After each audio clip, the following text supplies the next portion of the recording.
Thank you for coming to listen to our video about attribution verbs. We're going to talk about how they are a wise way to make your writing stand out. So first you need to know what attribution verbs are. They're also known as lead-in verbs. They're basically verbs that cue your readers into one of the following: that you're quoting someone else, that you're examining what others have written about a topic, and or that you're offering credit to another researcher, writer, or scholar. They're important for a few reasons. Firstly, they give credit to the proper contributors. Secondly, they allow for sentence variety. And thirdly, they can even be more inclusive. So first, they give credit where credit is due. By incorporating verbs like argues, explains, and describes, we can learn more about the scholars, writers, or others' perspectives, giving them credit for their descriptions, explanations, and arguments.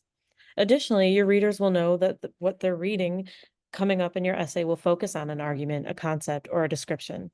When we write says or states repeatedly, we lose that connection with our audience. They also allow for sentence variety. By incorporating verbs like condemns, speculates, or notes, we're getting a variety of new words into the paper, showing us not only the opinions of others, but your comfort with the English language. Doing this work also makes your paper seem less repetitive because you're using more than the standard attribution verbs of says, states, and writes. Additionally, they can be more inclusive. By incorporating verbs that don't focus on the senses, verbs like hears, says, states, and sees do, you're respecting a variety of lived experiences and learning styles. Additionally, and technically, as one of my professors in college always liked to remind me, unless it's a book on tape, the author isn't actually saying it, they're writing it instead.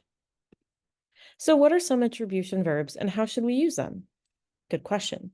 First, there are attribution verbs that show disagreement.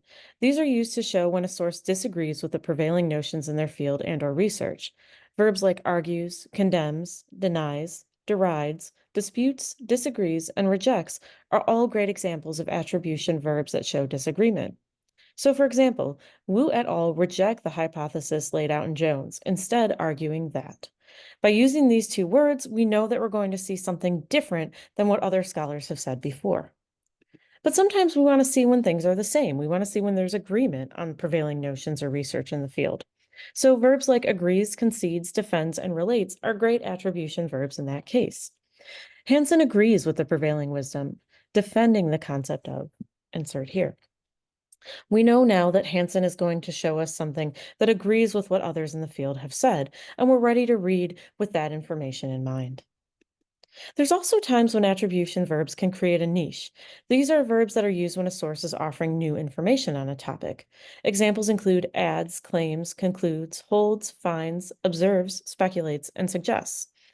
In this example, we're only using one just to show that you don't always have to use attribution verbs in pairs. So, for example, in addition to her groundbreaking research on tubercular fashion, Day also speculates that we know from this verb speculates that we're going to be reading something new or exciting about a topic. And that's a great way to clue your readers in that says, states, and writes don't always offer.